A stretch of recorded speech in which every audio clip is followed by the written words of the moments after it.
All right, everybody, welcome back. And my name is Joyce Mwandi Wahiga, by the way, for those of you who don't know me.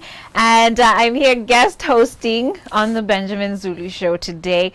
Benjamin and I go a ways back, and we decided to just, start off your new year with this Kaduo. And thank you to all of you who've sent in a lot of love seeing us together again. Asanteni sana. Poleni for the sound challenge that there was. I believe that's been resolved now. Someone is even watching in from SA saying, Joyce and Mr. Zulu, you're an awesome tag team. Thank you very, very much for that. Shalmith Joseph UTQ says, you are just a perfect duo for these debates. May God create more of these moments. Hey, people are praying out here. Hallelujah. Your prayers are working. Hallelujah. Oh my gosh. Okay, let's try and get to some questions. So someone here is saying they're grateful for the topic.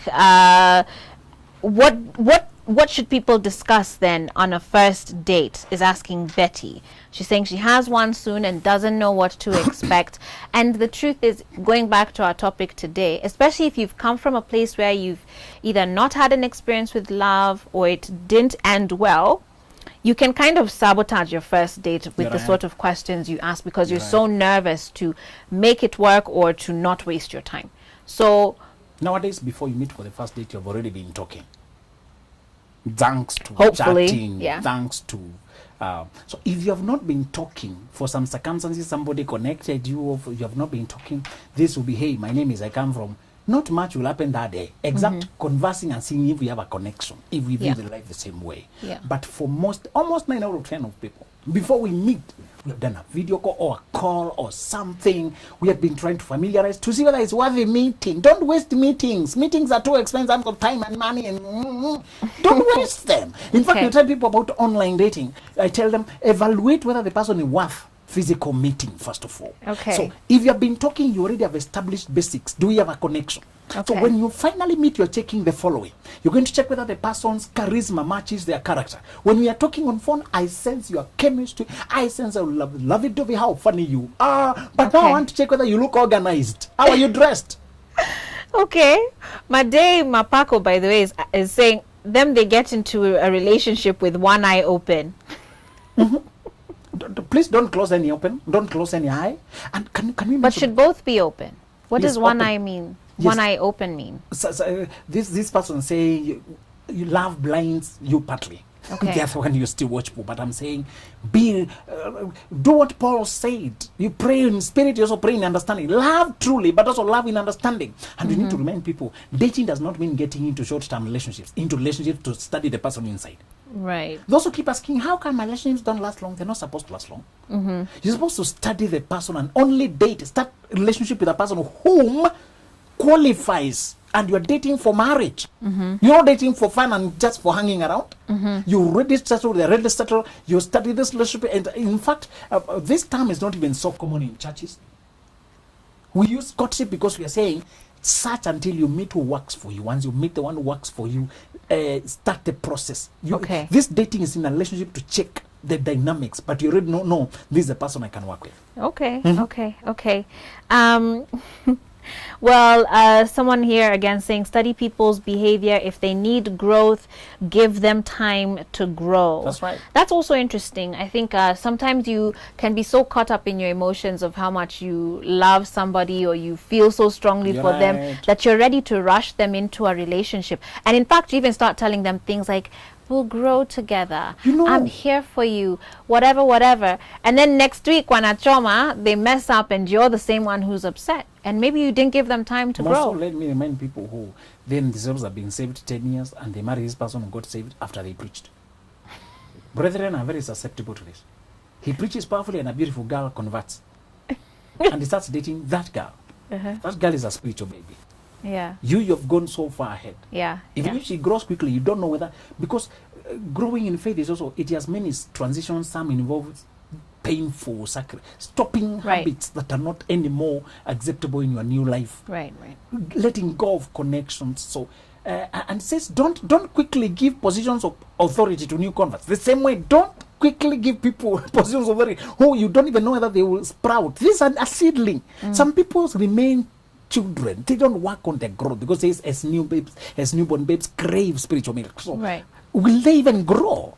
So one of the dangerous things is to assume that because we are Christians, we're on the same level. Check Yeah. maturity level. Okay. Yeah. Okay. Someone here declaring that they're going to love again. Well, that's great. Oh, nice. Yeah. Let me see what other questions you have.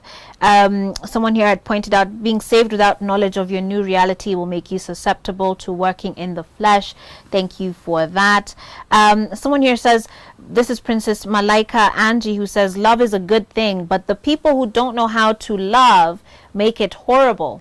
Exactly. In fact, it's not only people who don't know how to love, but also us who don't know how to define love, and we end up accepting counterfeit. Oh yeah, oh my gosh, let's talk about that, because there's a lot of counterfeit love, especially on social media, the day and age in which we live in. I think we're seeing all sorts of fanatics and clout chasers doing all sorts of funny things, and people are mistaking that as healthy relationships, when I think if we were to investigate further, and I'm sure, and you've said before, you can see from the outside a lot of things are actually wrong with certain relationships. Right. One of the things that is counterfeit is when I have seen people tell me I have prayed and I told God the next man I meet must be the one. You cannot have a right answer for a wrong prayer. Please, don't put God in funny boxes. Yeah. Foolishness remains foolishness, even if you put God at the beginning of the sentence. God told me who I meet. And I had also fallen for the same foolishness because I had been preparing and fasting. And I say, now because I've prayed the one I met wasted my whole year. Yeah. She was not even serious. Yeah. I came to realize I'm forcing this thing. So one of the things we need to tell people is counterfeit is when you're forcing things instead of being realistic and investigating, can we flow with this person? Okay. All right. So another form of counterfeit is when you find a person that this person, they are in it for the money or for something. They are in for the benefit, but you are assuming the love will grow, or you are avoiding to go back to searching. So don't come here when you're impatient to settle. Right. You invite the counterfeit. Right. Okay.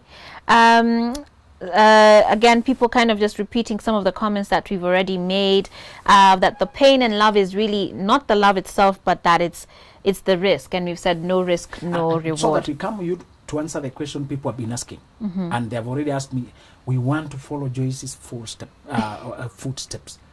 What can, especially young girls, and I understand you're passionate about young girls. I am. And I hope, being a firstborn anyway. Deputy mothers who just want to grow. Let's conclude this subject by saying this. If you learn the theory, I tell people, those ladies who have built their career and they want to start dating, I tell them, don't jump to the laboratory before you get the theory. You need to get to know who you are and who you need, and then the counterfeit in the market. Yeah. What to watch out for. Yeah. In my life coaching, I take people through that journey of getting to know who you are, where you are going, and who can go there with you. Number two, how people pretend to get you. All right, and the common forms of pretense, and how to identify a person who is not out for good, because there are people called narcissists who are perfect actors. They love bomb you, but they give clues that they are not healthy. For example, too much controlling. If anybody has time to call you 40 times a day, Joyce, let's remind people. If somebody has the energy to text you 100 messages continually, fierce energy, they are psychopaths, they are sick. Right. Don't overlook them. So just tell these girls if they want it. And one of the things I like about it is just that composure. The grace, the ease. You know, nothing you do looks contrived. And yet there's a sense at which you get to people's psyche. Wow. You ask questions at the core of their experiences. Wow. Those girls want this journey. Some it's media, others it's finance, others benefit. The principles are the same, the fields are different. Right. What is this one thing you tell girls if you had thousands of girls seated listen, because they are? What would you tell them? Wow. Hey. Well, first of all, thank you. And for me, I think I'm grateful to have been raised in a family where my parents and my faith have always instilled in me that I am someone, I belong to someone. Wow. And I have a name to live up to. And that's not about being famous or anything. It's even just your daddy in heaven. You're right. I have a name and there's an authority that comes with being a child of God. And so the way I carry myself, who I hang around, all needs to reflect that, you know. So if you say you're a queen, you can't be running around You're right. doing funny things. You're right. You need to be the part. And if you can't figure it out just yet, then, you know, faith it till you make it. This is not about faking it, but you faith it till you make it. So Believe you it start until it making, happens. you start Exactly. making the small steps towards it. So you look at a queen. How does a queen carry herself? You know, she's not overexposed wherever she goes. She's valued and she's precious. So I think there's always that mentality in my mind growing up, and I'm grateful for it.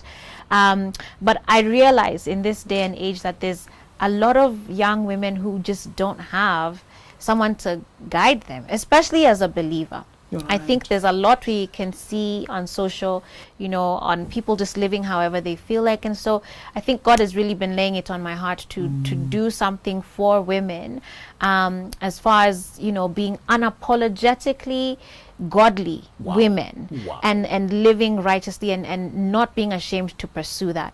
And being a Christian woman, I know we kind of shade on the brothers a little bit, but being a believer is not now that I'm just someone you can trample all over because I'm what. No, it means I'm someone who does things with excellence. It means that I am confident in who God has called me to You're be. right. It means that I know and understand that there's something I have to offer. You're right. It means that I understand that there is a man that God has kept for me somewhere, You're right. and I need to live up to my full potential so that I can also support him You're right. in his dream and That's career. right. So I'm working on that, and it's going to be launching soon. So make sure you follow me on my social media platforms. That's at Joyce Omondi.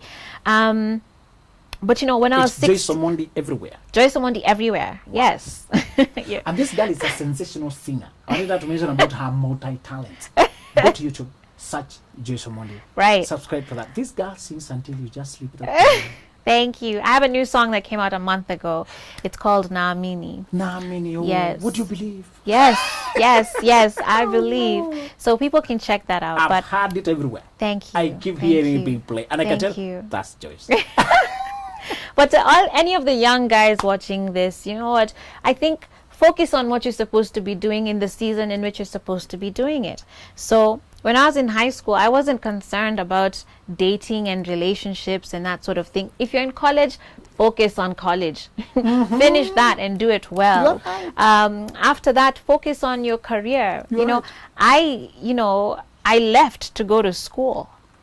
I left a TV show on Wow. a national station to go to school. Wow.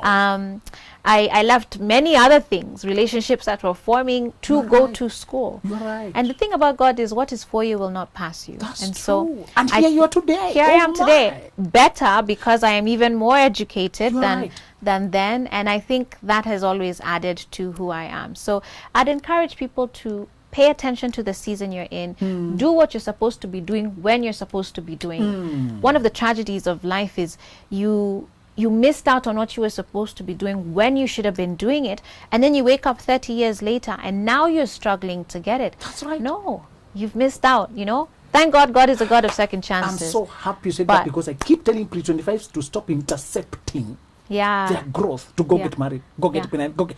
And you're saying you left that to go prepare, to go get Yeah. equipped. Yeah. Because you knew the journey ahead would require you to be equipped. Absolutely. What a role model. for- Absolutely. My husband waited for me. So What? Check her last name. That's her husband. yeah. And then one of the things you've mentioned that I want to underline, because there's another show we are starting specifically for pre-25s, because I realize most life determinant decisions are being made before 25. Right. People are crossing to 26 when they've already taken a direction that had better be right. Yeah. Already moved in, already gotten babies, already wedding, already. People like Joyce already decided I must school first. You Oh, know? yeah. And today here she is. Yeah. Many of the classmates, I don't know them. She has not with me. Of Joyce, they make decisions that went the other direction. Today they were not. She was not brighter than them. She just obeyed the seasons. Right. Close the show. Thank you so much, guys. Oh, every week here, this girl needs to close. Our guest host. Well, guys, thank you so much once again for all of the love on our on social media.